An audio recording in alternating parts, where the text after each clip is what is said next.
Friends, gather round because President Trump, in his infinite wisdom, has decided to tackle global trade with the subtlety of a runaway monster truck rally.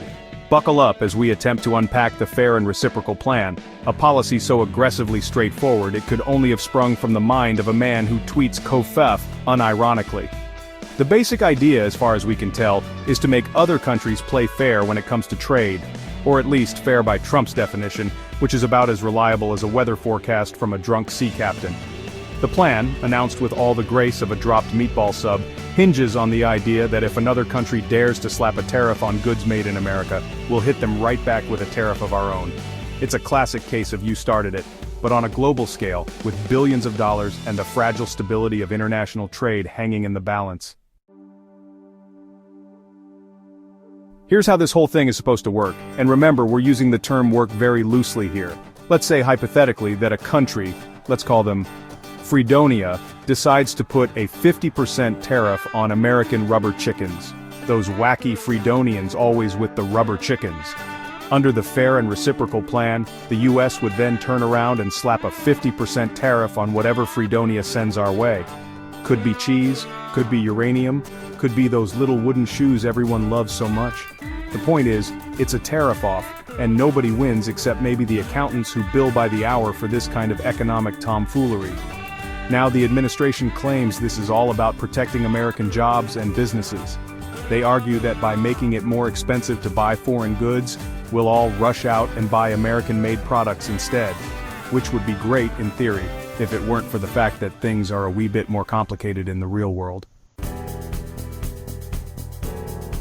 Alright, let's get specific because nothing helps illustrate the potential pitfalls of this plan quite like a real-world example. Enter India, a country with a booming motorcycle market and a penchant for tariffs that would make even the most hardened economist wince. You see, India currently slaps a 100% tariff on imported motorcycles, including those shiny Harley-Davidsons that are about as American as apple pie and, well, tariffs. Meanwhile, the US only has a 2.4% tariff on Indian motorcycles. See the discrepancy? It's enough to make a bald eagle weep.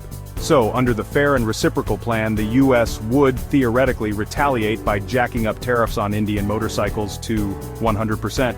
The idea is that this would force India to back down, lowering their tariffs and creating a level playing field. But hold on a minute, because here's where things get really interesting. Remember that whole more complicated in the real world thing? Yeah, strap in because we're about to dive headfirst into the murky depths of unintended consequences.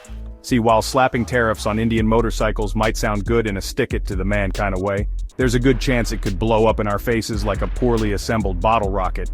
For starters, those tariffs, they don't just magically make foreign goods disappear, they make them more expensive for American consumers. So that new TV, the one you've been eyeing, yeah, it just got a whole lot pricier thanks to tariffs on imported parts. And what about all those American businesses that rely on imported goods?